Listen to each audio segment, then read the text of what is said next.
Halo semuanya. Setelah kita membuat konsep dan mengenerate ideas dan konsep desain, lalu pertanyaannya adalah bagaimana memvisualisasikan sebuah konsep sehingga dapat dijelaskan dan ditampilkan kepada klien dengan baik. Nah, kita akan masuk ke dalam topik konsep visualization. Konsep visualization adalah bagaimana menggambarkan atau mengekspresikan sebuah konsep desain sehingga konsep desain tersebut dapat dilihat dan diamati secara lebih detail gitu ya, dan menjadi panduan kita dalam membuat detail dari gambar-gambar untuk membangun sebuah desain arsitektur. Nah, ini adalah salah satu tahapan yang biasa dilakukan dalam membuat konsep visualization, yaitu yang pertama dalam membuat konsep board. Konsep board itu apa saja yang biasa dimasukkan? Kalau misalnya kita ingat kembali, yang pertama dilakukan dalam konsep solusi adalah membuat keywords, jadi kata-kata kuncinya. Nah, ini kita akan menjelaskan terlebih dahulu keywords tersebut maksudnya apa dan aplikasinya seperti apa di dalam sebuah desain. Jadi, seperti dapat teman-teman lihat pada contoh konsep board ini, di sini ada beberapa keywords yang menjadi judul sebuah konsep, lalu dijelaskan maksud dari keywords tersebut, lalu aplikasinya secara warna, material, elemen ruangnya, kemudian furniture-nya, itu semua dikaitkan dengan keywords yang telah ditentukan. Lalu teman-teman dapat memasukkan sketsa-sketsa desain.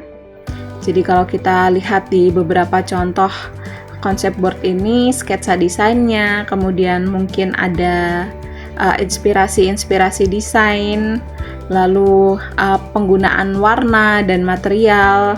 Ini semua ditampilkan dalam sebuah konsep board. Bentuknya bisa berupa sketsa, bisa berupa diagram, atau teman-teman dapat menambahkan juga dengan keterangan-keterangan.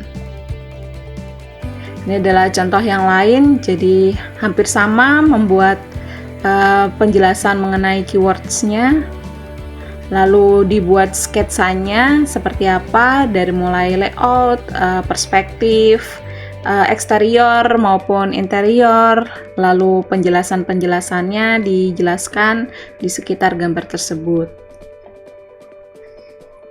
Nah, teman-teman, setelah membuat konsep board ini, teman-teman juga bisa menambahkan berdasarkan catatan-catatan atau feedback. Jadi, setelah kita mendiskusikan dengan rekan-rekan yang lain, dapat feedback, itu bisa ditambahkan dengan sticky notes atau bisa ditambahkan ke dalam sketsa-sketsanya. Ini contoh yang lain gitu ya, hampir sama, jadi isinya adalah keywords, penjelasan, dan sketsa-sketsa desainnya. Lalu yang kedua, visualisasi konsep adalah kita menggambarkan site plan-nya. Jadi untuk mengetahui bagaimana tampak atas dari keseluruhan area site. Jadi masa-masa yang teman-teman bentuk gitu ya, seperti apa penampilan masanya jika dilihat dari atas, itu akan terlihat melalui sebuah site plan.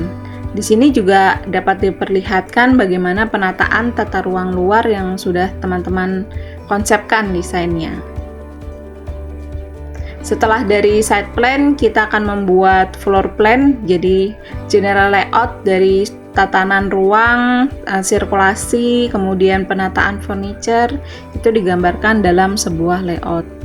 Ini ada contoh layout lagi dari sebuah residensial atau dwelling design gitu dengan berbagai keterangan, jangan lupa dimensinya, judul dari gambarnya, orientasi dari ruangan tersebut, lalu penataan furniture-nya seperti apa. Ini yang digambarkan dalam sebuah denah.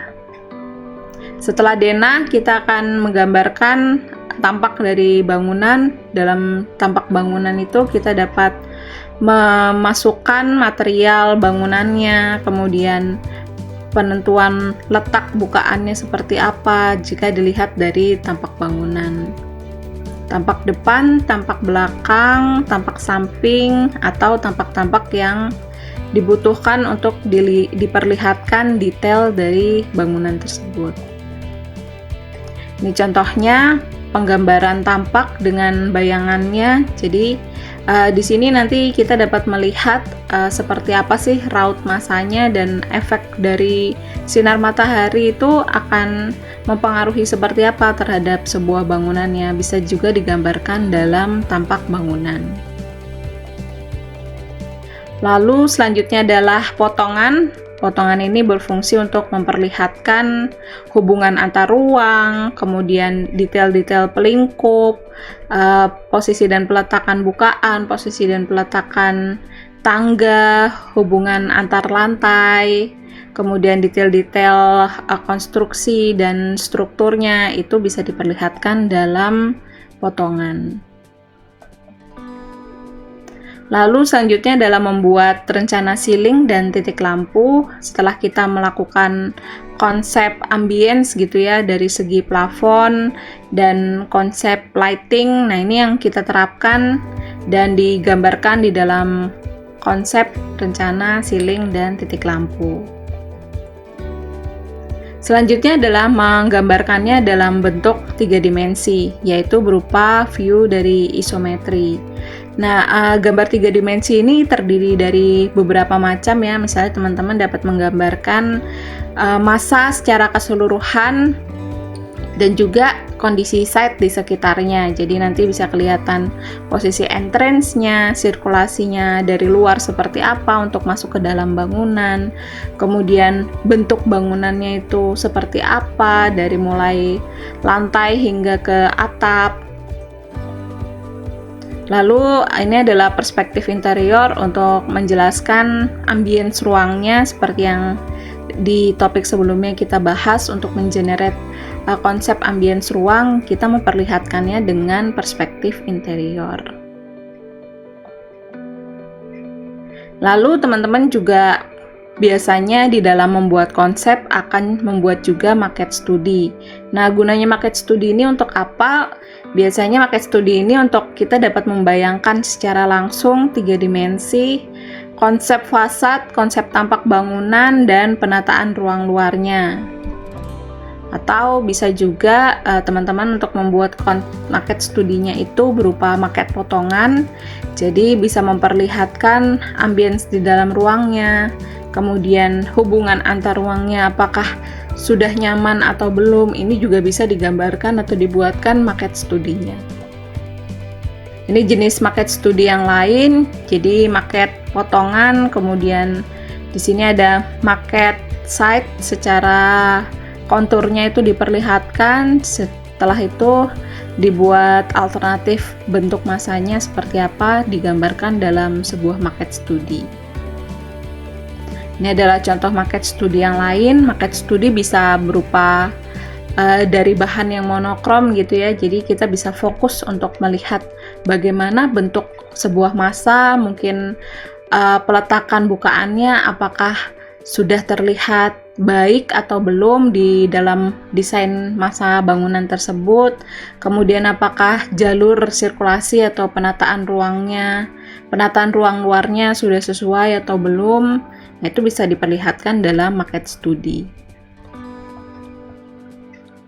Nah, ini yang akan teman-teman buat. Jadi di dalam konsep visualization kita akan membuat beberapa gambar, konsep board, site plan, gambar-gambar prarencana, denah, tampak, potongan, rencana ceiling dan titik lampu, perspektif bangunan dan interior, juga market study.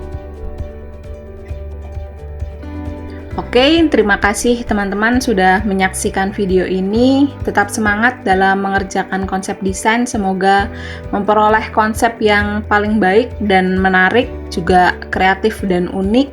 Dan sampai jumpa di video berikutnya.